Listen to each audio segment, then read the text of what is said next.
Hooty hoo, all my stock market gamblers. Welcome today. I'm Tall Mike. So glad you're here. I hope everyone had a good Easter weekend. Now we've closed out the first quarter of the year. The first quarter of the year is done, right? I mean, the year's already flying past. We're 25% over with. All right. Now we had a monster, and I mean a monster first quarter. It was straight ups, straight up, straight up, straight up. I don't know what we finished. I think it was, 14% up on the S&P for the first quarter, right? Now, anytime you have a monster first quarter like that, historically, if you look at the charts, a year from now, we might be up a little bit, but more likely we will be down. A year from now.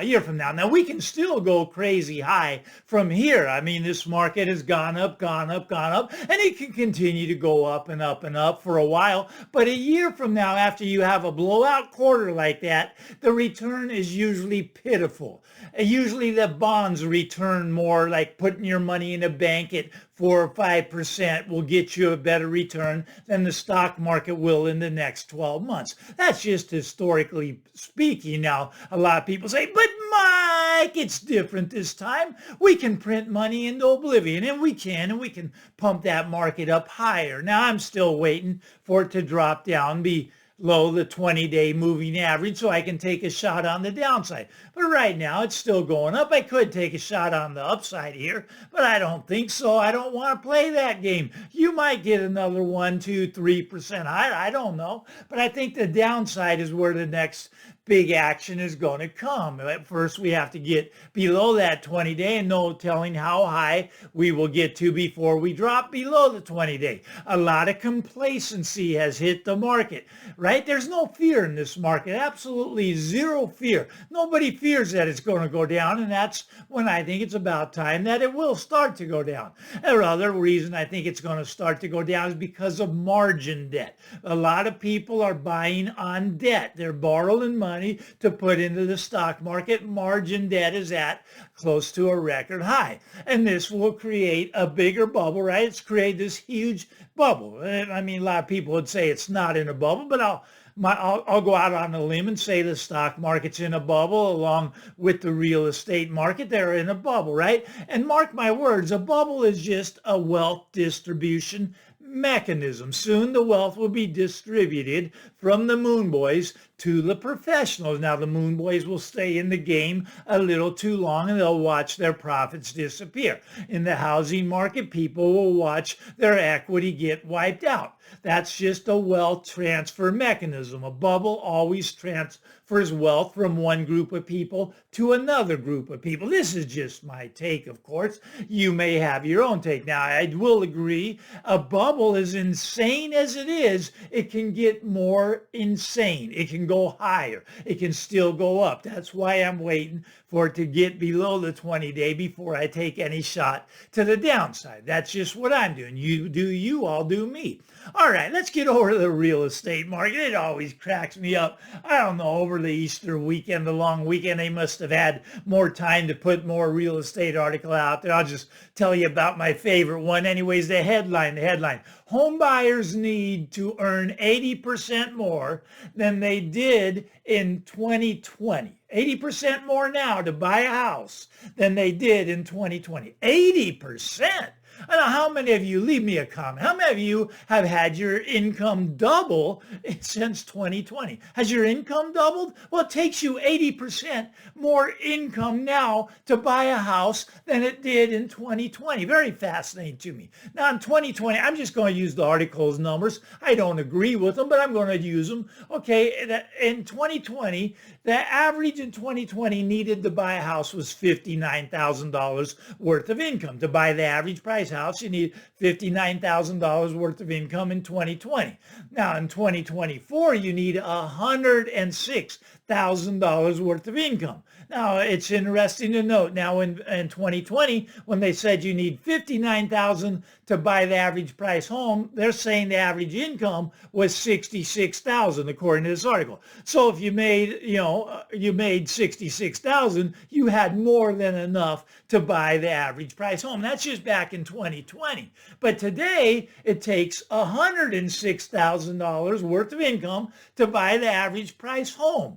The only problem is they call them the average income at 81,000. I think that's way high. I don't think people are average income is 81,000. Now that maybe the billionaires have pulled the average up so high, but they're saying the average is 81,000, right? But even at 81,000, you cannot buy the average price home. You have to get $106,000 worth of income to buy the average price home. Now let me ask you a question. How well is Bidenomics really working? Is it working for you? Once again, if it is working for you, please leave a comment. You would probably be one of the wealthy people that's making their money based upon all the inflation that Bidenomics is causing. But you'll notice that your monthly payment on your house to purchase now, it would have doubled, right? Over 2020 versus buying now, your monthly payment would double. Your insurance would be double or triple, right? Your utility bills would be twice as much. Your taxes would be close to double. And the maintenance costs would be more than double to keep up the house.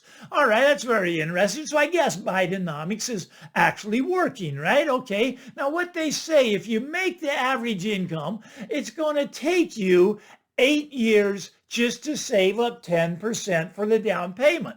Now, I don't think it's going to take you 8 years. I don't think it can be done. I think you're going to spend more on rent, food, clothing, gas.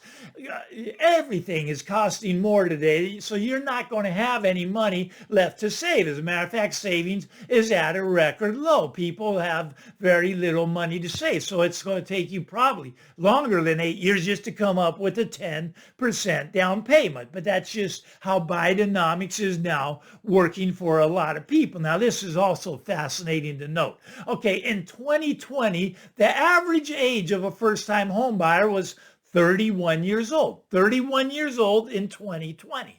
Now in 2024, the average age of the first-time home buyers increased by 5 years to 36 because you got to spend more time saving up that 10% for your house. So it was 31 in 2020. It's 36 now. Probably be 40, in another few years soon. Your first-time home buyers are going to be over 50 years old. But I want to talk a little bit about this. Okay, so we had the housing crash. The housing prices crashed during the financial crisis, right? Remember that back in 2008. Now they came down approximately 34%. Houses came down 34%. Now why didn't they drop more? Well, they started the printing of money, the trillions and trillions of dollars, right? I mean, since 2008, we printed probably $30 trillion. One goal in mind, to keep the assets inflated, to keep them up, right? You don't want those assets coming down. You don't want the stock market coming down. You don't want house prices coming down. We got to keep printing the money. We need more debt. We need more debt, more debt, more debt. We got to keep printing the money to get these bubbles blown up higher, right? Okay, and that's what we're doing. We're printing the money. We're blowing the bubbles up. But so the market crashed 2008. Now, when it crashed, even with printing $30 trillion, it took approximately 12 to 13 years just to get prices back to where they were before the crash. Took 12 to 13 years to pump them back up. Okay, all right, that's interesting. Now, what's interesting, though, is this time when we crash, you're not going to get them back in 12 or 13 years. It's probably going to be more like 20 to 30 years before you're going to see these prices up here where Billy Bob got out at. Now, you can still get out close to the price Billy Bob sold at. You can get out probably within 5 to 10% of Billy Bob's price. In most parts of the country, you're down 7-8% right now. It's all off of the record highs that Billy Bob sold at. So you're going to be able to get out close. But once the prices start to fall, expect 20 to 30 years before prices ever get back up here. But Mike, we could just print money and hyperinflate the prices up. In real terms, you're not going to get the prices back up. Yes, in nominal terms, you can print all the money you want. You can hyperinflate, and we can just, well, that would be really bad for our country. But it's going to take a lot longer for prices to recover. Now, I want to explain why. Okay, so the reason being is because of demographics, because of my age group. I'm actually on the lower end of the boomers, but the boomers, well, they'll soon be checking out. They won't be having, there'll be a transfer of the wealth, right? Okay, the boomers will be checking out. Their heirs will be selling the houses. I do a lot of this work now as a real estate broker. When people check out, the heirs immediately put that house on the market. And right now, you can still get close to Billy Bob prices. But as the boomer generation, just demographics, one of the largest, generations start to die off, these houses will be dumped onto the market. There's not going to be enough buyers. Not at the prices. There's going to be demand, but they'll be like 50% off, right? Maybe even more than that. But the demand won't push the prices back to where we are now. Take 20 years, maybe longer. Okay.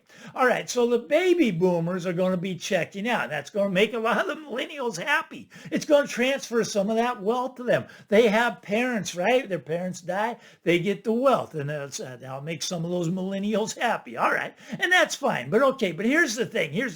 The demographics right now were the baby boomers, like for myself, example, when people are in their 60s and 70s, they're looking to retire. They're not going to work anymore. Now, we're going to talk about a retirement crisis that's coming, but they don't want to work anymore, but they don't have any money. And that's the crisis, right? The crisis is that the people that are retiring have no money. The money's in the house because what did the house do? Well, it inflated, right? Maybe they bought it 30 years ago for $100,000. Today it's over $1 million, right? So they got all that equity, and that's what their retirement. That's what they're going to use to retire. So a lot of these people are going to have to be dumping their house onto the market. Now it's really fascinating in the richest country in the world, right? Okay, so we're just having a 15-year bull run in the housing market, in the stock market, and the bond market. I mean, everything just took off, right?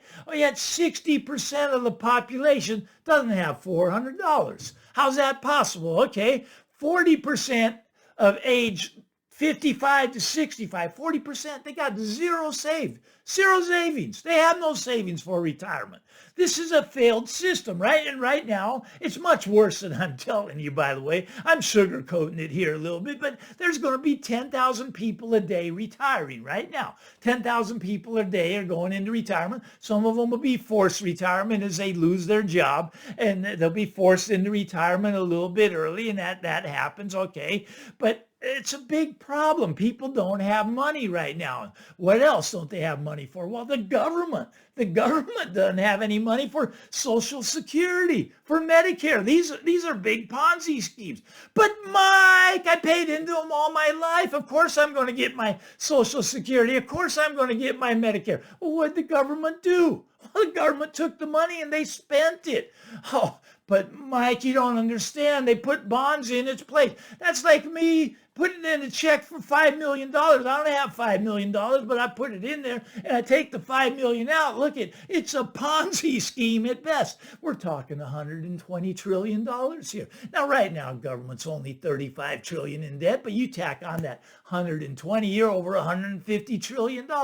You really think we're going to get out of this mess? No, we're not going to get out of this mess. Look, the government, the whole retirement system cannot handle a decline. When we get below the 20-day moving average, you might see a 10, 20, 30% decline. You see a 30% decline, the pension system's done. I mean, your pension is in big trouble already, very underfunded, but you get another market decline, it's over for the retirement system. It's over for Social Security system. It is coming to an end. This retirement crisis is what's going to bring down the housing market. People are going to be selling their house so they can get some money. Now, granted, I do think they're going to pay you your Social Security. I just think they're going to print the money to do it. And we're talking over $120 trillion. That's a lot of money. I don't think the government system is going to survive this. I mean, a lot of people don't like talking about this because it scares them. It scares me, right? I want to get my Social Security. I want to get my Medicare. Look, I believe I'll get it, but I don't believe it's going to buy me anything because they're just just going to print money to give it to me, right? The banking system, it's going to start to fail. It's already started to fail. 10% of the biggest 50 banks went out just in the last year. If you think we're done, leave me a comment. Tell me why you think we're done. Banks are going to start toppling over again. It's not pretty right now. There's no solution. It's like you almost have to brace for impact. But I get it. You know, the moon boys will tell you, Mike, this market's never coming down. Mike, my house is my retirement plan. It's going to stay up here forever. And I hope it does for you. Look, I got a lot to gain if my house stays up. Multi-million-dollar house, I want to stay up, right? Now, if it gets cut in half like I expect it to, my lifestyle's not going to change. I can afford that. But if you just went out and bought a multi-million-dollar house with 10% down, you're going to be in a lot of trouble. You're going to be in a world of hurt. Your savings is going to disappear. It's not going to buy what it used to. They're going to print money. There is a crisis going on, and nobody wants to talk about it. No one wants to take the blame for it. All the government wants to do is print more money. We got to borrow more money, borrow more money, borrow more money. 4 trillion a year. Going to be 5 trillion soon, 6, 8 trillion a year. We're just going to borrow more money. We can't stop. We stop it. All comes crashing down. Anyways, this is just for a Monday. I'm just getting started. We got the whole week ahead. Punch the subscribe button. Give me the thumbs up. I'm Tall Mike. Get out there, everybody. Enjoy your day. Bye-bye.